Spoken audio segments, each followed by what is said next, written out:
Cordialmente les saludo a toda la familia en Cristo Jesús y a todo aquel que esté escuchando.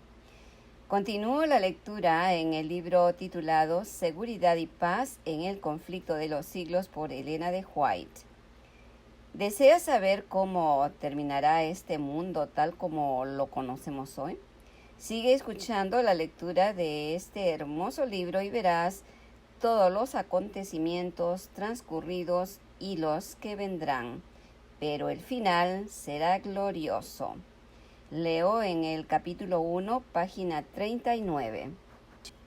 Destruido el templo, no tardó la ciudad entera en caer en poder de los romanos. Los caudillos judíos abandonaron las torres que consideraban inexpugnables y Tito las encontró vacías. Contemplólas asombrado y declaró que Dios mismo las había entregado en sus manos, pues ninguna máquina de guerra, por poderosa que fuera, hubiera logrado hacerle daño tan formidable a los baluartes.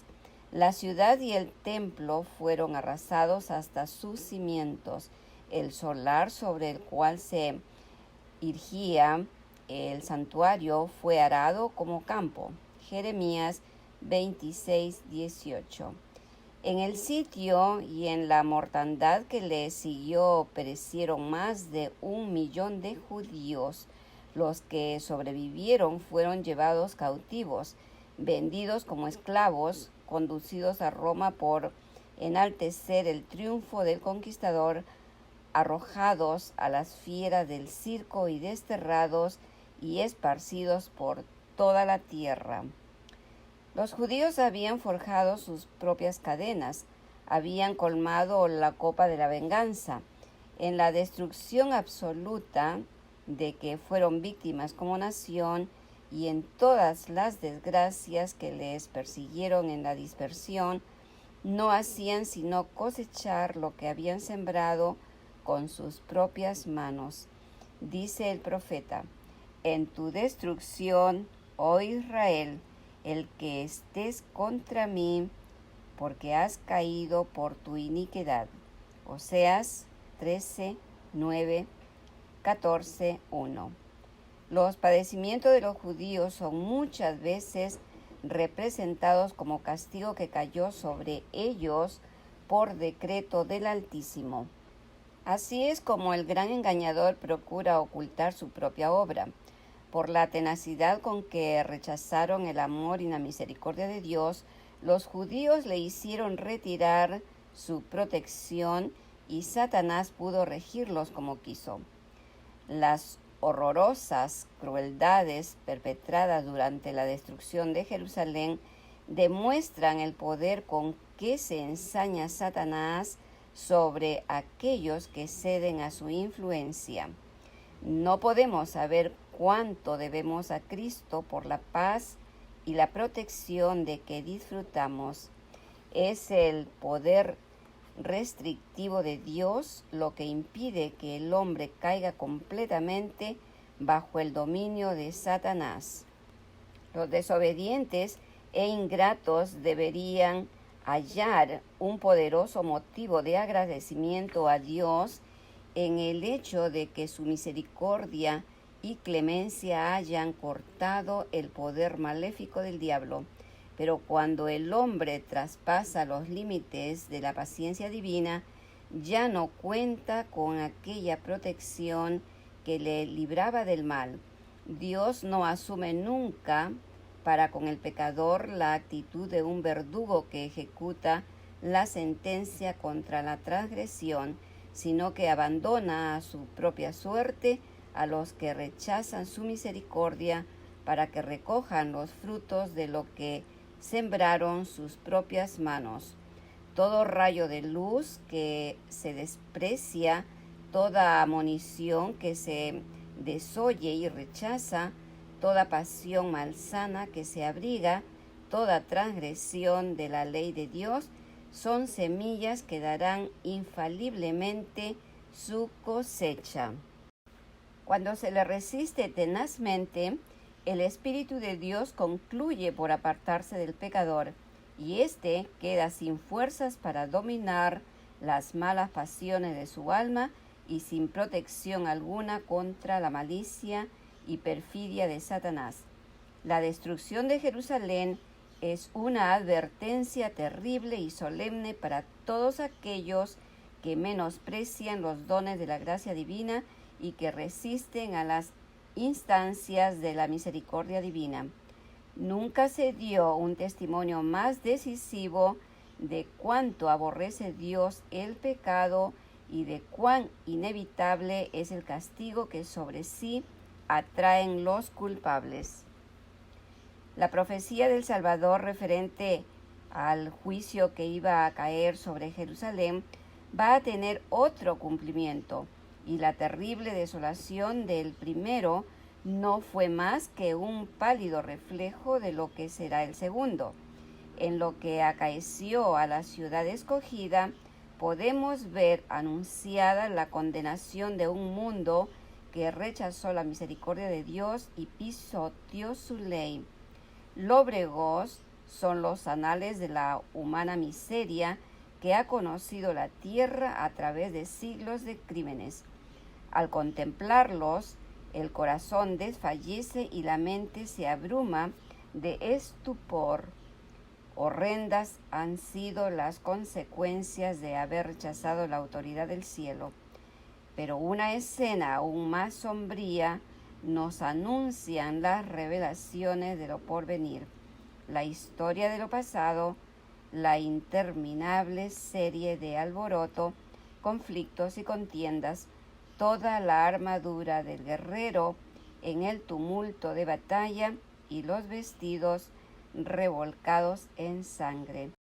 Isaías 9:5. ¿Qué son y qué valen en comparación con los horrores de aquel día cuando el Espíritu de Dios se aparte del todo de los impíos y los deje abandonados a sus fieras pasiones y a merced de la hazaña satánica? Entonces el mundo verá, como nunca los vio, los resultados del gobierno de Satanás. Pero en aquel día, así como sucedió en tiempos de la destrucción de Jerusalén, el pueblo de Dios será librado, porque serán salvos todos aquellos cuyo nombre esté escrito para la vida. Isaías 4:3. Nuestro Señor Jesucristo anunció que vendrá la segunda vez para llevarse a los suyos. Entonces se mostrará la señal del Hijo del Hombre en el cielo, y entonces lamentarán todas las tribus de la tierra y verán al Hijo del Hombre que vendrá sobre las nubes del cielo con grande poder y gloria, y enviará a sus ángeles con gran voz de trompeta, y juntarán sus escogidos de los cuatro vientos, de un cabo del cielo hasta el otro. Mateo 24, 30 y 31. Entonces, los que no obedezcan al Evangelio serán muertos con el aliento de su boca y destruidos con el resplandor de su venida. Segunda de Tesalonicenses 2:8. Así como le sucedió antiguamente a Israel, los malvados se destruirán a sí mismos y perecerán víctimas de su iniquidad. Debido a su vida pecaminosa, los hombres se han apartado tanto del Señor y tanto ha degenerado su naturaleza con el mal, que la manifestación de la gloria del Señor es para ellos un fuego consumidor. Deben guardarse los hombres de no menospreciar el aviso de Cristo respecto a su segunda venida, porque como anunció a los discípulos la destrucción de Jerusalén y les dio una señal para cuando se acercara la ruina, así también previno al mundo del día de la destrucción final y nos dio señales de la proximidad de esta para que todos los que quieran puedan huir de la ira que vendrá. Dijo Jesús: y habrá señales en el sol y en la luna y en las estrellas, y sobre la tierra angustia de naciones. Lucas 21-25, Mateo 24 y 29, Apocalipsis 6:12-17. Cuando viereis todas estas cosas, sabed que está cercano a las puertas. Mateo 24:33. Velad pues, Marcos 13:35, es la amonestación del Señor. Los que le presten atención no serán dejados en tinieblas ni sorprendidos por aquel día, pero los que no quieran velar serán sorprendidos, porque el día del Señor vendrá así como ladrón de noche. Primera de Tesalonicenses 5, del 1 al 5. El mundo no está hoy más dispuesto a creer el mensaje dado para este tiempo de lo que estaba en los días de los judíos para recibir el aviso del Salvador respecto a la ruina de Jerusalén. Venga cuando venga, el día de Dios caerá repentinamente sobre los impíos desprevenidos. El día menos pensado, en medio del curso rutinario de la vida, absortos los hombres en los placeres de la vida, en los negocios, en la casa, con el dinero, cuando los guías religiosos ensalcen el progreso y la ilustración del mundo, y los moradores de la tierra se dejen arrullar por una falsa seguridad. Entonces, como ladrón que a medianoche penetra en una morada sin custodia, así caerá la inesperada destrucción sobre los desprevenidos y no escaparán. Versículo 3. Entramos en el capítulo 2. El título es La fe de los mártires. Cuando Jesús reveló a sus discípulos la suerte de Jerusalén y los acontecimientos de la segunda venida, predijo también lo que habría de experimentar su pueblo desde el momento en que Él sería quitado de en medio de ellos hasta el de su segunda venida en poder y gloria para libertarlos. Desde el monte de los olivos vio el Salvador las tempestades que iban a azotar a la iglesia apostólica, y penetrando aún más en lo porvenir, su ojo vislumbró las fieras y desoladoras tormentas que se desatarían sobre sus discípulos en los tiempos de oscuridad y persecución que habían de venir. En unas cuantas declaraciones breves de terrible significado, predijo la medida de aflicción que los gobernantes del mundo impondrían a la Iglesia de Dios. Mateo 24, 9, 21 y 22. Los discípulos de Cristo habrían de recorrer la misma senda de humillación, escarnio y sufrimientos que a Él le tocaba pisar. La enemistad que contra el Redentor se despertara iba a manifestarse contra todos los que creyesen en su nombre. La historia de la iglesia primitiva atestigua que se cumplieron las palabras del Salvador. Los poderes de la tierra y del infierno se coligaron para atacar a Cristo en la persona de sus discípulos. El paganismo previó que de triunfar el Evangelio, sus templos y sus altares serían derribados, y reunió sus fuerzas para destruir el cristianismo. Encendióse el fuego de la persecución. Los cristianos fueron despojados de sus posiciones y expulsados de sus hogares. Todos ellos sufrieron gran combate de aflicciones, experimentaron vituperios y azotes, y a más de esto prisiones y cárceles. Hebreos 10, 32, 11 y 36. Muchos sellaron su testimonio con su sangre, nobles y esclavos, ricos y pobres, sabios e ignorantes, todos eran muertos sin misericordia. Estas persecuciones, que empezaron bajo el imperio de Nerón, cerca del tiempo del martirio de San Pablo, continuaron con mayor o menor furia por varios siglos. Los cristianos eran inculpados calumniosamente de los más espantosos crímenes y eran señalados como la causa de las mayores calamidades, hambres, pestes y terremotos. Como eran objeto de los odios y sospechas del pueblo, no faltaban los delatadores que por vil interés estaban listos para vender a los inocentes. Se los condenaba como rebeldes contra el imperio, enemigos de la religión y azotes de la sociedad. Muchos eran arrojados a las fieras o quemados vivos en los anfiteatros. Algunos eran crucificados, a otros los cubrían con pieles de animales salvajes y los echaban a la arena para ser despedazados por los perros. Estos suplicios constituían a menudo la principal diversión en las fiestas populares.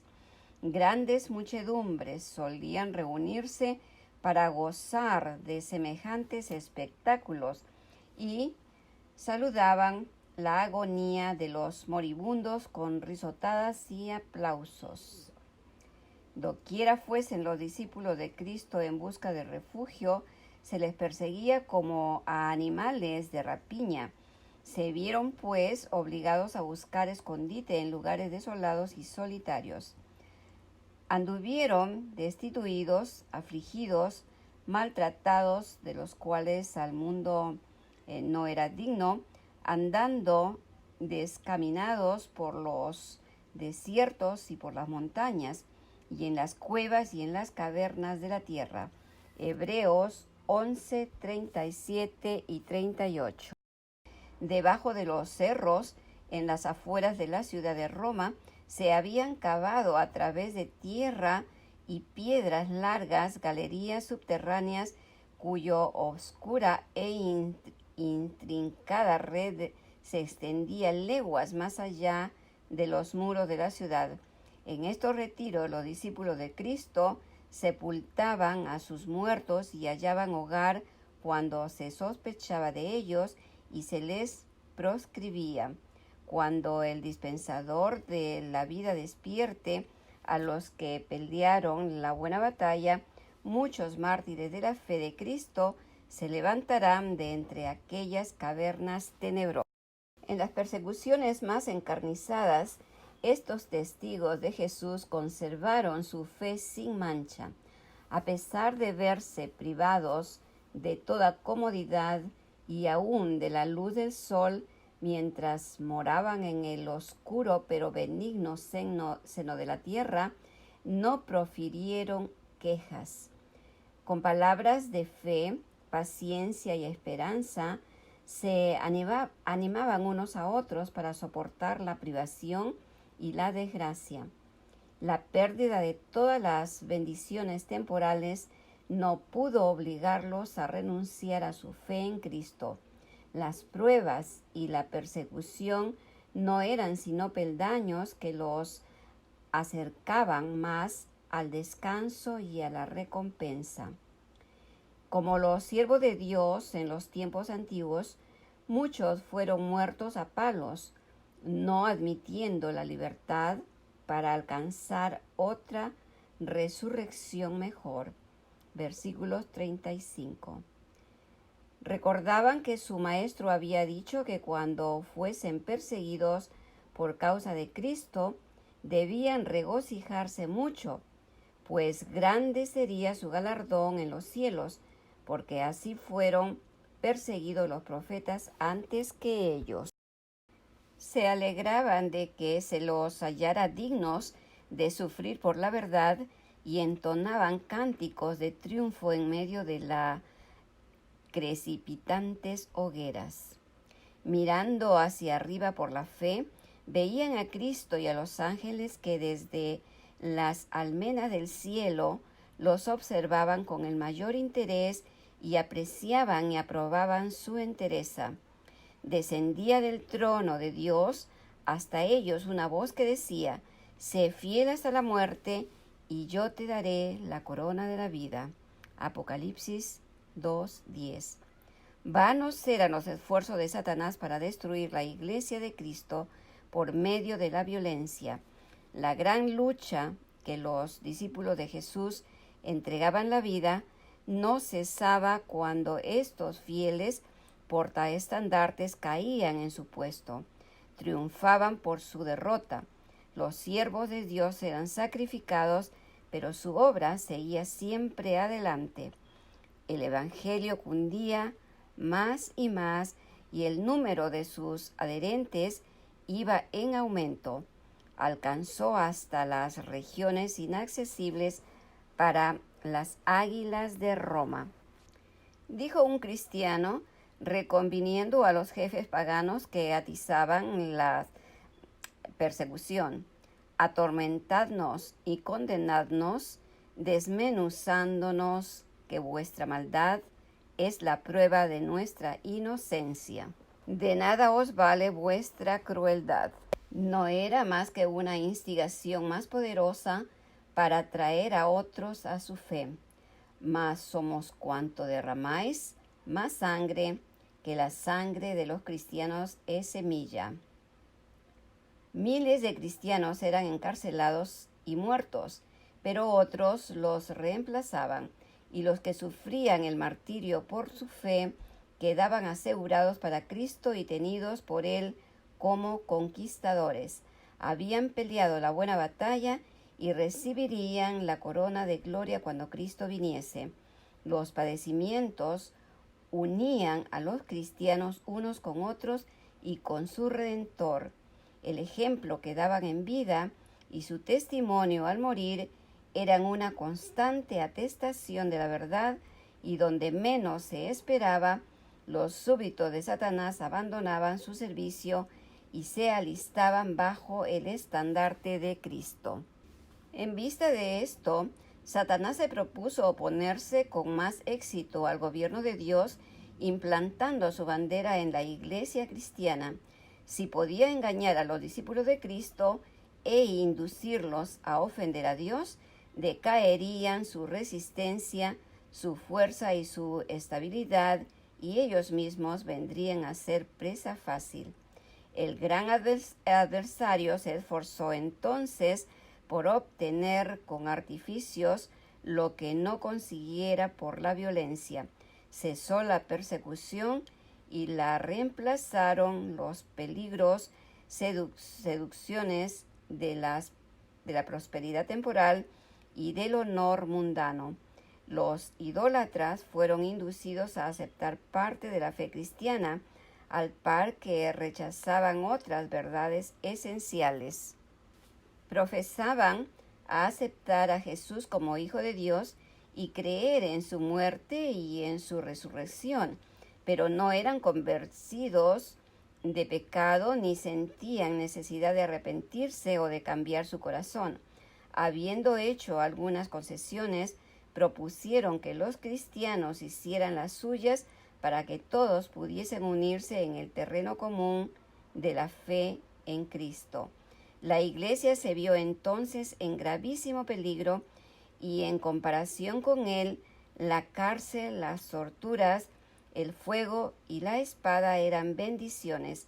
Algunos cristianos permanecieron firmes, declarando que no podían transigir. Otros se declararon dispuestos a ceder o a modificar en algunos puntos de confesión de fe y a unirse con los que habían aceptado parte del cristianismo, insistiendo en que aquello podría llevarlos a una conversión completa. Fue un tiempo de profunda angustia para los verdaderos discípulos de Cristo.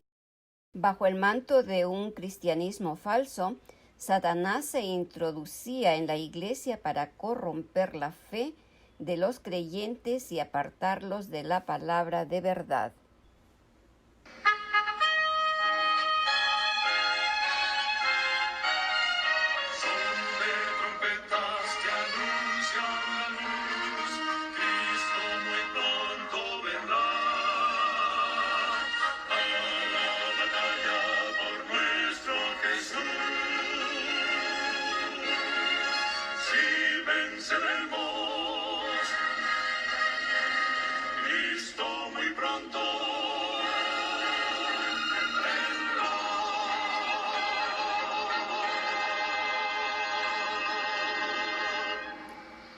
La venida de Jesús está muy cerca.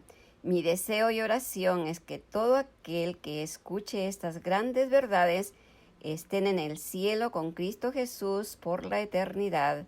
Bendiciones. Hasta otro día.